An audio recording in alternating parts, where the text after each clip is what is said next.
सृष्टि बचपन से ही दिखने में सुंदर नहीं थी, लेकिन अमीर बाप की बेटी सृष्टि पर उसकी माँ जान छिड़कती।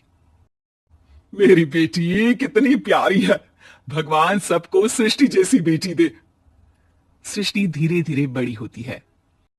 एक दिन सृष्टि की सहेली कहती है, तू दिखने में कितनी अजीब सी है, लेकिन मैं जानती हूँ हम सब में सबसे अच्छी शादी तो तेरी ही होगी। तेरे पापा अमीर जो है। और बता नहीं सकते यार, दहेज तो हर कोई देता है, ये क्या ज्यादा ले जाएगी अपने पति के लिए? अरे बड़े शहर में कोठी है इसके पापा की। अरे पापा की है ना, कौन सी इसकी है? इसकी होती तब तो कोई भी लड़का इससे शादी कर लेता। अरे पापा की मतलब पापा की है तो मेरी ही है ना? किसने कहा? अब तेरी तो तब होगी ना जब तेरा भाई ना हो। वैसे भी शादी के बाद सारी प्रॉपर्टी भाई के नाम होती है। सृष्टि समझ जाती है कि उसे किसी भी हालत में माँ बाप की सारी प्रॉपर्टी को अपने नाम करना है, लेकिन कैसे? एक दिन सृष्टि का भाई शीनू कहता है, बहन क्या कर रही है? तुझसे एक बात करनी है। अरे हाँ हाँ करना, मैं तो तेरी बहन हूँ। बहन मेरी लाइफ में ना एक लड़की है, बहुत अच्छी है। मैं सोच रहा हूँ माँ और पापा से बात करूं शादी के लिए। सृष्टि को समझ में आ जाता है कि भाई की शादी होते ही भाभी उसे एक दिन भी घर में बर्दाश्त नहीं करेगी। आ, क्या बात है भाई, बताना कौन है वो? यार वो बहुत अच्छी लड़की है, पढ़ी लिखी है, मेरे साथ जॉब भी करती है। बस एक प्रॉब्लम है। हाँ प्रॉब्लम? क्या प्रॉब्लम है भाई? यार वो शादीशुदा है, लेकिन उसके पति ने उसे सिर्फ इसलिए छोड़ दिया क्योंकि उसके माँ बाप दहेज नहीं दे पाए। सृष्टि ये सुनकर न जाने क्यों खुश हो जाती है। अरे भाई तो क्या हुआ, लड़की तुझे तो पसंद है ना? शीनू को लगता है कि बहन उसे समझ रही है। वो इस बात से अनजान होता है कि उसकी बहन की मंशा पूरा घर हड़पने की है। सृष्टि अपनी माँ से कहती है, मम्मी मुझे तो बहुत चिंता है, पता है शीनू क्या कर रहा है? अरे क्या कर रहा है, वो तो काम पर जाता है और वापस घर आता है। नहीं ना माँ, वो यही तो नहीं कर रहा, बाकी सब कर रहा है। आपको पता है उससे प्यार है, और वो भी एक शादीशुदा लड़की से। हैं? ये क्या हो गया? मैं सोसाइटी में क्या मुंह दिखाऊंगी? अरे तेरे पापा तो यही कहेंगे कि मैंने ही उसे बिगाड़ दिया है। माँ देखो, मेरी बात मानो, पापा पर भी विश्वास करने की जरूरत नहीं है। अब आप ही बताओ, पापा इतनी देर घर के बाहर रहते हैं क्यों, बोलो? अरे बेटा वो तो नौकरी करते हैं ना। तू बहुत भोली है माँ, पापा का ऑफिस तो 7 बजे खत्म हो जाता है, लेकिन देखो कितनी देर से आते हैं। अरे नहीं नहीं बेटा, ऐसी कोई बात नहीं है। सृष्टि माँ को एक औरत से बात करते पिता की फोटो दिखाती है। देखो माँ, कैसे है पापा? मैं ना कहती थी कि पापा सही नहीं है।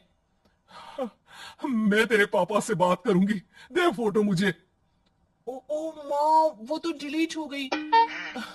लेकिन चल, तूने तो देख लिया ना, पापा से बाद में बात कर लेना। और हाँ, मेरा नाम बिल्कुल मत लेना, हाँ माँ? अब क्या था, सृष्टि की माँ और पिता के बीच झगड़ा होना शुरू हो जाता है। सृष्टि के मन में क्या चल रहा था कोई नहीं जानता था। एक दिन, माँ सृष्टि के लिए एक लड़का देखा है, वो लोग शाम को उसे देखने आने वाले हैं। और हाँ माँ, एक खुशखबरी, मैं और पापा मिलकर एक नया बिजनेस ट्राई कर रहे हैं। शाम को लड़का आता है, सांवले रंग का। सृष्टि को तो बिल्कुल भी पसंद नहीं आता।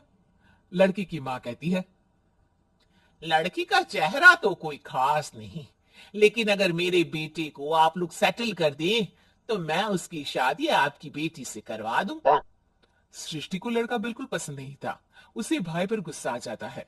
लड़के वालों के जाने की बात कहती है, माँ देखा, शीनू मेरे लिए कैसा लड़का लेकर आया, न दिखाने लायक न सुनने लायक, सेटल भी नहीं, वो भी हम करे।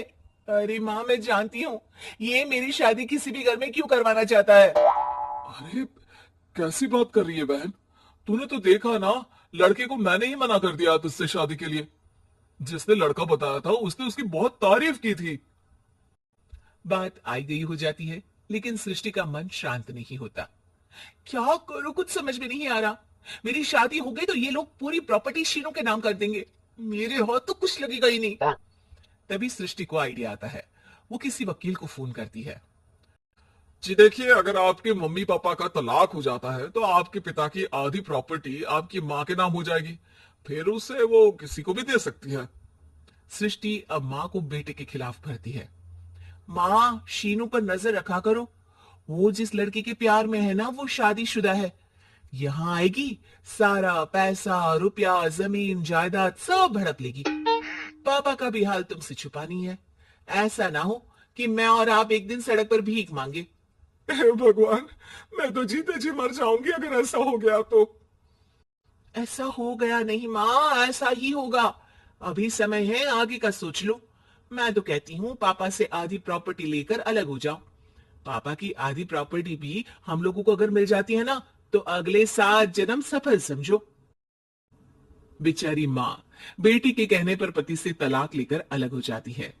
सृष्टि अब पैसों से गाड़ी और अपने दूसरे महंगे शौक पूरे करने लगी। उसके दोस्त भी उसके पैसे इस्तेमाल करते। सृष्टि, कल तुम कहाँ थी? मैं सारा दिन घर पर अकेली थी। तो मैं क्या करूं? मैंने ठेका तो नहीं लिया है ना तुम्हें संभालने का। माँ को सृष्टि से ये उम्मीद नहीं थी। वो बैठकर रोने लगती है। वहीं उसका पति यानी कि सृष्टि के पिता आ जाते हैं। मैं जानता था कि तुम्हारा यही हाल होगा, तो आपने मुझे रोका क्यों नहीं? मैं रोकता तो तुम रुकती क्या? सृष्टि के कहने पर तुमने मुझ पर अपने बेटे पर शक किया, लेकिन तुम ये भूल गई कि कैसे हम दोनों ने मिलकर जीवन में इतना सब खड़ा किया। माँ पति के गले लग जाती है। मुझे माफ कर दीजिए, मैंने आपकी कमाई का एक बड़ा हिस्सा गवा दिया। कोई बात नहीं, तुम साथ हो तो मैं ऐसी 7 प्रॉपर्टी खड़ी कर दूंगा। तभी वहां सृष्टि आ जाती है रोते हुए। माँ, मयंक ने मुझे छोड़ दिया। वो बोल रहा था जब तक मेरे पास पैसे थे तब तक ही वो मेरे साथ था। पापा, माँ, मुझे माफ कर दीजिए।